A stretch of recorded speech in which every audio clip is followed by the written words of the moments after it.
déterminent la destinée.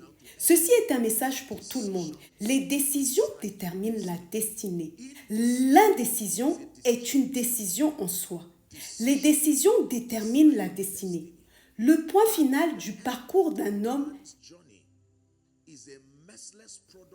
est le produit de ses décisions ou de ses indécisions. S'il est vrai que les décisions déterminent la destinée, cela signifie que vous devez respecter l'information qui guide votre esprit lorsque vous prenez ces décisions. Tout ce qui influence votre capacité à prendre cette décision a également influencé le résultat de votre vie. Laissez-moi le répéter. Les décisions déterminent la destinée. Il y en a d'autres qui ont décidé d'échouer. Il y en a d'autres qui ont décidé d'être médiocres. Ils ne savent même pas qu'ils ont pris cette décision. Ils vont argumenter qu'ils n'ont pas pris cette décision. Mais les décisions déterminent la destinée. Car le même Seigneur est accessible à tous. Sommes-nous tous d'accord? Et Dieu laisse chaque homme choisir sa part dans la vie. Que ce soit la vie ou la mort, la bénédiction ou la malédiction, l'échec ou la défaite, une vie d'excellence ou une vie de médiocrité. Certains ont douloureusement choisi une vie de grâce et de gloire. D'autres ont choisi une vie d'excuses et de médiocrité. Les décisions déterminent la destinée. La deuxième chose que je veux que tout le monde sache ce soir, c'est que votre mentalité, votre système de croyance est la plateforme sur laquelle vos décisions sont prises. Votre mentalité, votre système de croyance est la plateforme sur laquelle vos décisions sont prises. Donc, si vos décisions sont médiocres, si elles sont anti-destinée, anti-grandeur, ce n'est pas vraiment la décision en soi, mais le système de croyance qui la soutient. Chaque décision est soutenue par un système de croyance. N'oubliez pas cela. La décision d'échouer est soutenue par un système de croyance. La décision de prospérer est soutenue par un système de croyance. La décision de prendre Dieu au sérieux jusqu'à obtenir des résultats est soutenue par un système de croyance. La décision de devenir un voleur est soutenue par un système de croyance. La décision de devenir un acteur de changement mondial est soutenue par un système de croyance. La décision de vivre dans un monde d'excuses en blâmant chaque personne sauf vous-même est soutenue par un système de croyance. La décision de rester et de demeurer pauvre est soutenue par un système de croyance. La décision de rester une victime de la sorcellerie, une victime des forces des ténèbres est soutenue par un système de croyance. Je connais votre système de croyance en voyant la qualité des décisions qui en découlent. Je connais votre système de croyance en voyant l'excellence des résultats qui en découlent.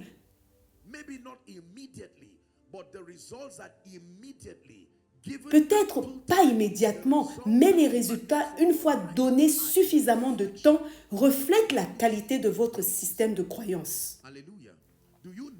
Savez-vous que les systèmes de croyance sont si puissants qu'ils définissent littéralement comment les nations vous perçoivent? Soit un échec, soit une grande personne. J'ai fait cette illustration au Ghana. Permettez-moi de vous donner une illustration. S'il vous plaît, prêtez-moi tous votre attention. Regardez ceci. Comment appelez-vous ceci? Une bouteille d'eau, n'est-ce pas? Savez-vous que c'est une bouteille d'eau? Le fabricant n'a pas nécessairement conçu la bouteille pour l'eau. C'était juste une bouteille qui pouvait contenir n'importe quoi. Mais vous nommez la bouteille d'après le contenu qui s'y trouve. Dans ce cas, c'est de l'eau. Le nouveau nom devient donc bouteille d'eau. Si je vide cette eau et la remplis d'huile, le nom change immédiatement en fonction du contenu qu'elle contient. Elle peut devenir une bouteille d'huile, une bouteille de poison, une bouteille de kérosène, une bouteille de noix de cajou. Elle peut devenir n'importe quelle sorte de bouteille. Elle peut même être une bouteille vide. Voici les différents noms que cette bouteille peut porter. Selon le contenu qu'elle accepte, est-ce que quelqu'un apprend quelque chose maintenant? Donc, si vous appelez ceci une bouteille d'eau, ce n'est pas une insulte. Vous décrivez simplement ce qu'elle a accepté de contenir. Si cette bouteille est en colère contre l'eau. L'un des avantages de cette bouteille est qu'elle a la capacité d'être ouverte et fermée. Elle a la capacité d'être ouverte et fermée. C'est ainsi que fonctionne un état d'esprit.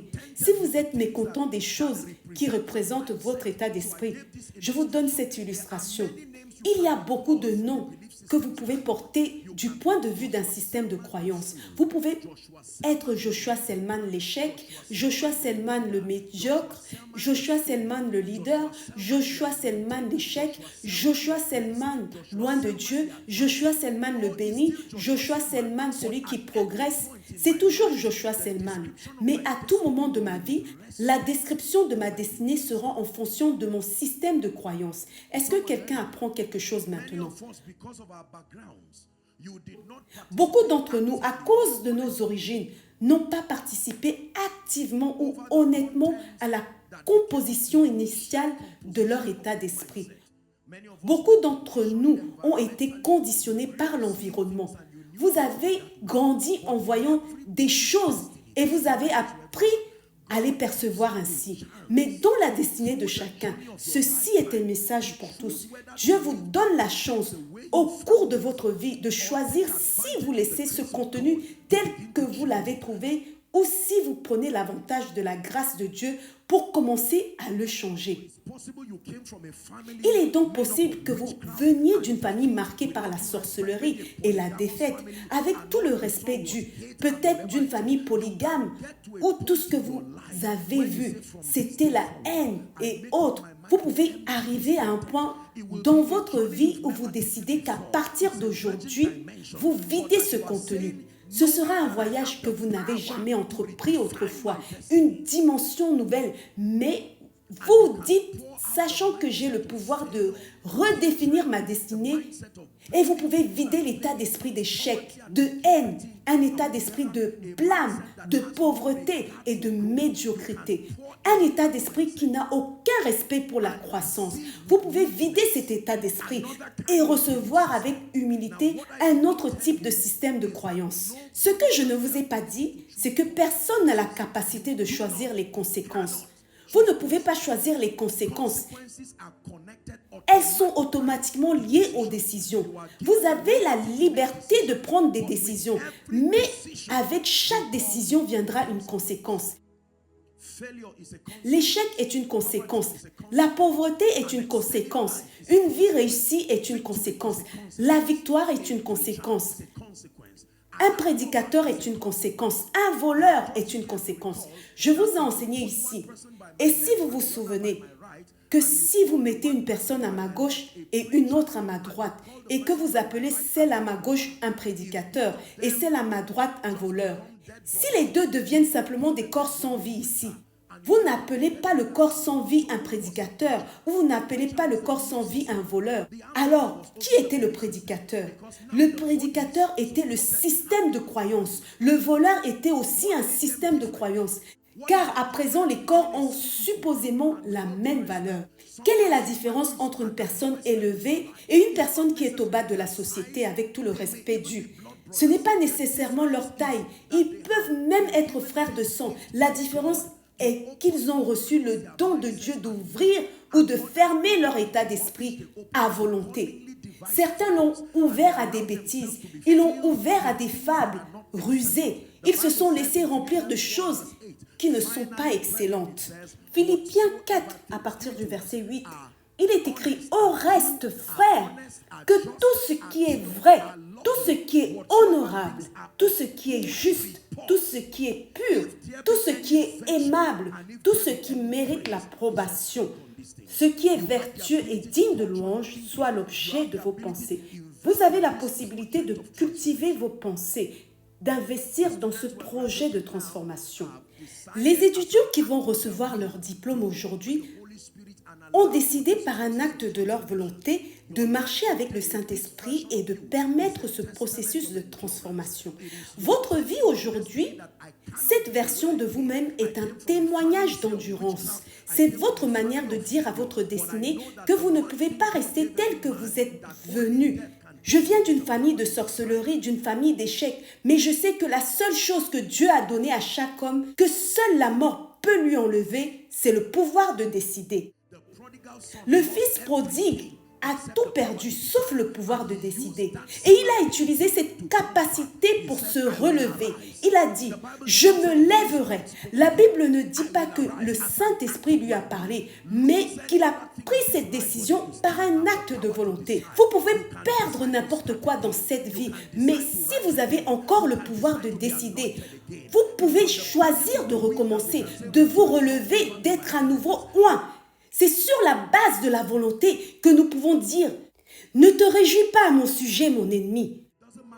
Peu importe ce qu'était mon passé, j'ai encore un don. Je peux perdre de l'argent, mais pas ce don. Je peux perdre ma réputation, mais pas ce don.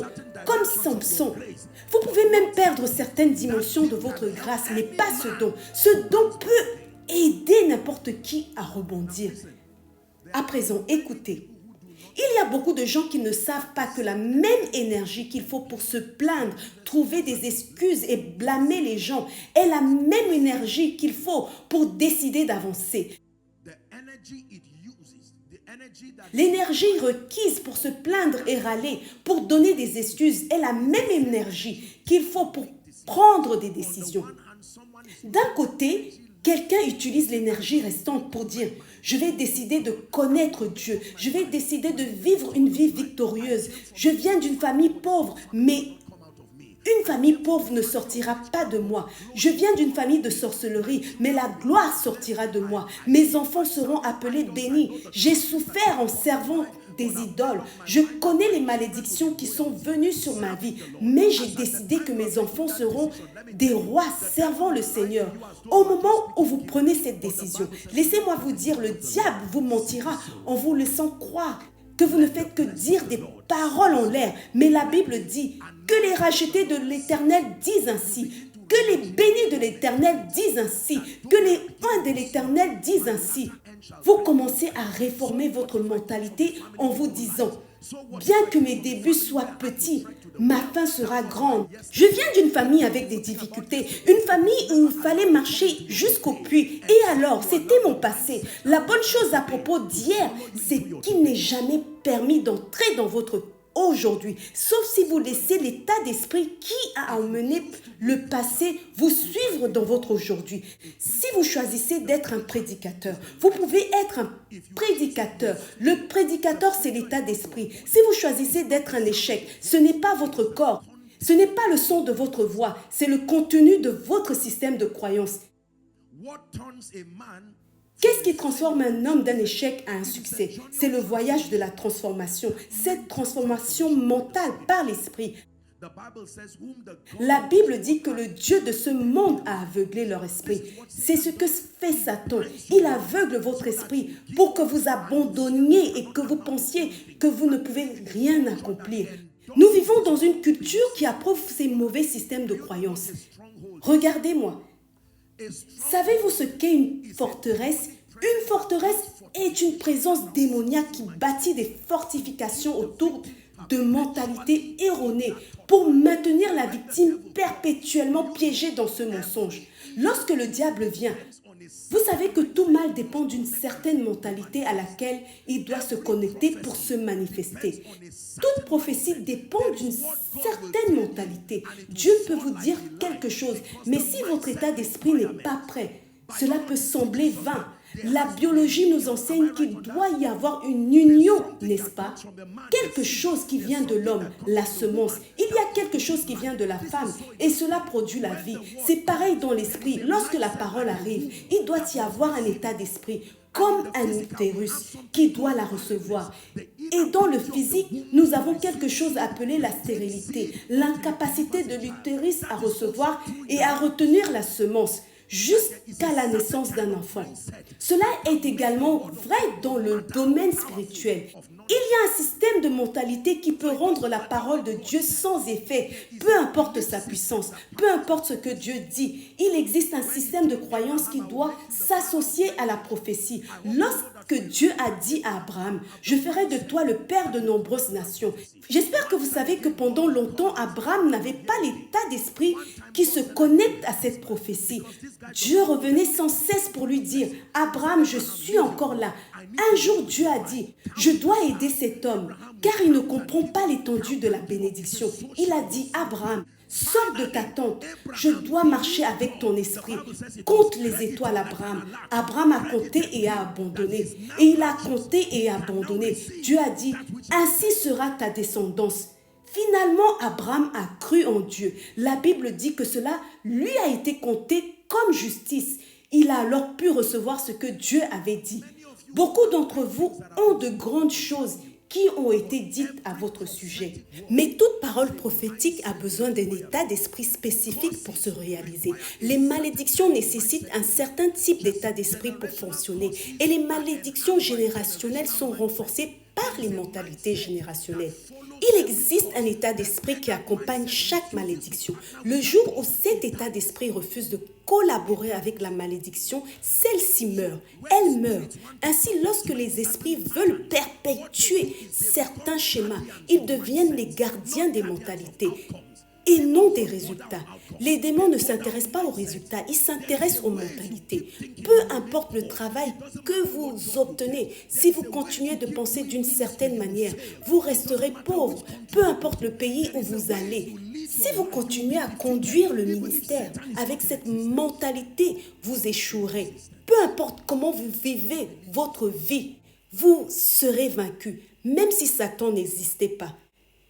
Système de croyance, système de croyance.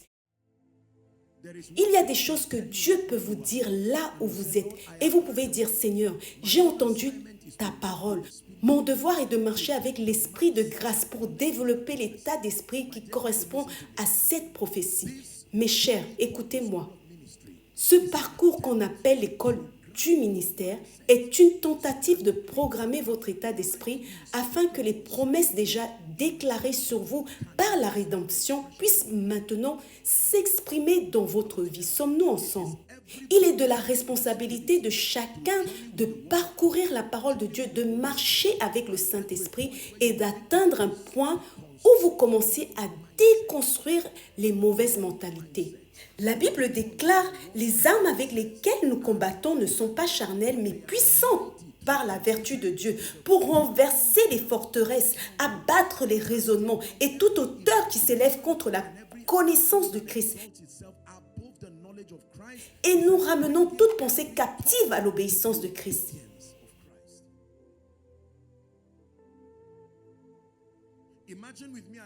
Imaginez avec moi une personne qui a une mentalité de haine, de jalousie, de déshonneur, de manque de prière, de négligence spirituelle.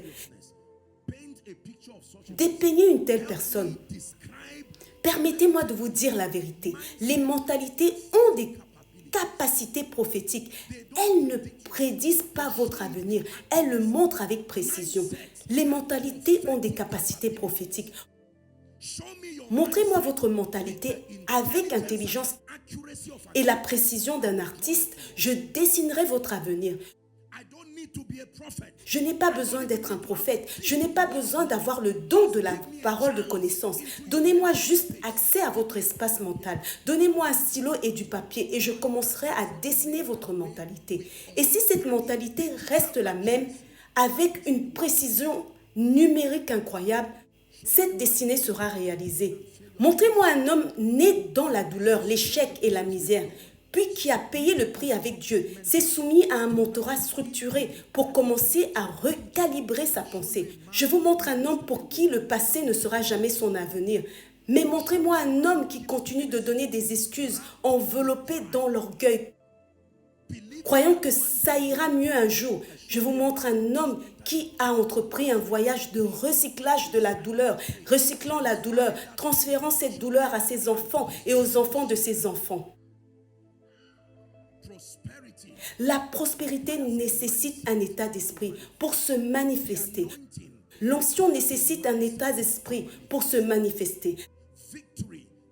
La victoire nécessite un état d'esprit pour se manifester. Le leadership nécessite un état d'esprit pour se manifester. L'excellence nécessite un état d'esprit pour se manifester. Ceci est un message pour tout le monde. À aucun moment de votre vie, vous ne devriez être satisfait de votre état d'esprit actuel. La possibilité de croissance existe. Souvenez-vous de mon illustration. C'est en votre pouvoir d'ouvrir cette bouteille à nouveau et de dire à partir d'aujourd'hui, je vide cette mentalité de malhonnêteté, de médiocrité, de manque de prière, de blâmer les autres, de jalousie, de donner des excuses et tout cela. Je me vide de tout cela. Remplis-moi, Seigneur, de sagesse, remplis-moi de puissance, remplis-moi de foi, remplis-moi de diligence. Que je comprenne que si cela doit jamais se produire, cela dépend de moi. Les hommes peuvent changer si leur mentalité change. Les hommes peuvent grandir si leur mentalité grandisse. Les hommes peuvent devenir riches si leur mentalité peuvent devenir riches. Les hommes peuvent être oints si leur mentalité peuvent être ointes. Votre vie sera le reflet de ce que votre mentalité est devenue. L'excellence est une mentalité. L'échec est une mentalité. Dans le nom puissant de Jésus, je renonce à la mentalité du perdant et je récupère la mentalité d'un gagnant. La Bible déclare « Grâce soit rendue à Dieu qui nous fait toujours triompher ». Si dans votre vie, vous voulez devenir un puissant homme de Dieu, prenant les nations pour Jésus, cela demande plus que de l'huile. La valeur de l'huile réside dans le fait qu'elle tombe sur un esprit transformé. Lorsque l'huile vient sur une mentalité qui s'accroche encore au passé, l'onction devra attendre jusqu'au jour où la mentalité changera. Savez-vous que l'huile que la femme avait dans sa chambre, la femme du défunt prophète, aurait pu rester là pour toujours avec le potentiel de changer sa vie, mais la taille du vase avec lequel l'huile était versée était la raison pour laquelle l'huile semblait petite. Le prophète a dit, je connais ton problème, tu n'as pas besoin de plus d'huile, va emprunter plus de vases, élargis ta pensée, ajoute d'autres dimensions à ta pensée. Et vois le genre de prédicateur que tu deviendras. Ajoute d'autres dimensions à ton état d'esprit et vois le genre d'homme d'affaires que tu deviendras. Alléluia, louez le nom du Seigneur. Pouvons-nous prendre une minute pour prier tous? Prenons juste une minute pour prier dans l'esprit. Je désire le changement, la transformation. Ma vie est toujours en contradiction avec la parole de Dieu. Mes finances sont toujours en contradiction avec la parole de Dieu. Mon niveau d'influence est toujours en contradiction. Ma santé est toujours en contradiction. Il est donné à tout homme de choisir, par la puissance de Dieu, de réécrire sa destinée, de redéfinir ses possibilités, les résultats de sa destinée. Que quelqu'un prenne une minute pour prier.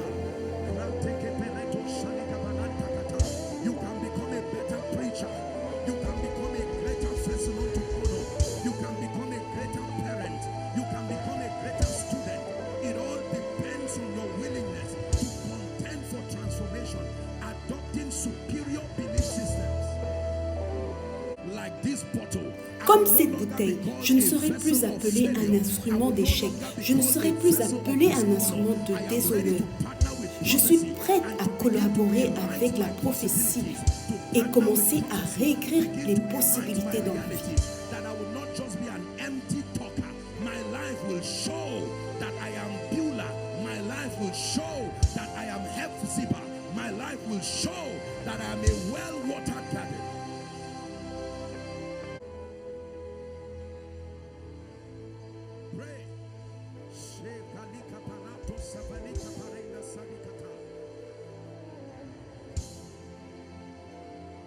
There is nothing you have imagined with God that cannot be captured in your life. There is nothing God has shown you that cannot be captured in your life.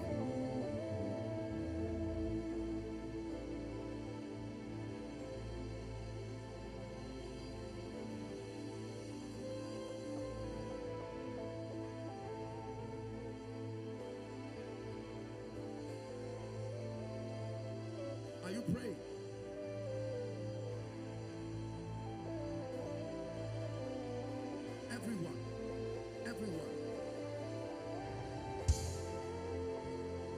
single one of you.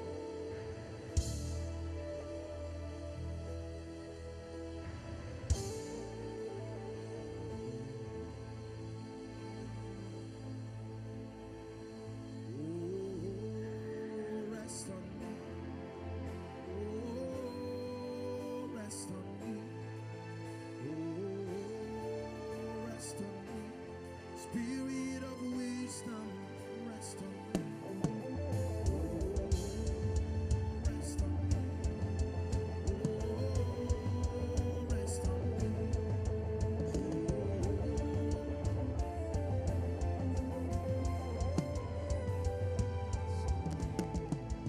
Let your power, Holy Ghost power, rest on me, rest on me.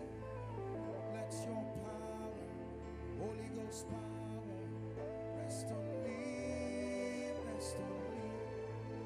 Oh, rest on me. Oh, rest on me. Oh, rest on me. Holy Ghost power. Father, every grace available for the making of my destiny. Père, toute grâce disponible pour la réalisation de ma destinée, j'ouvre mon cœur pour les recevoir. Allez-y et Let priez. it launch me to an enviable dimension in the spirit. Someone is praying. Someone is praying.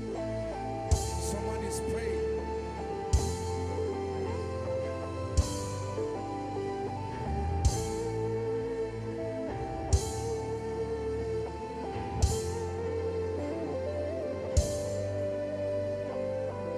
Someone is praying.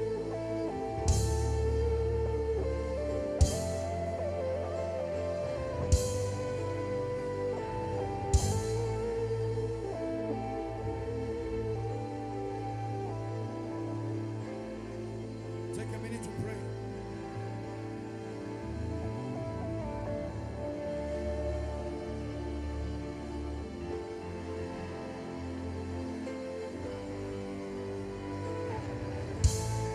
In Jesus' name we pray. In Jesus' name we pray.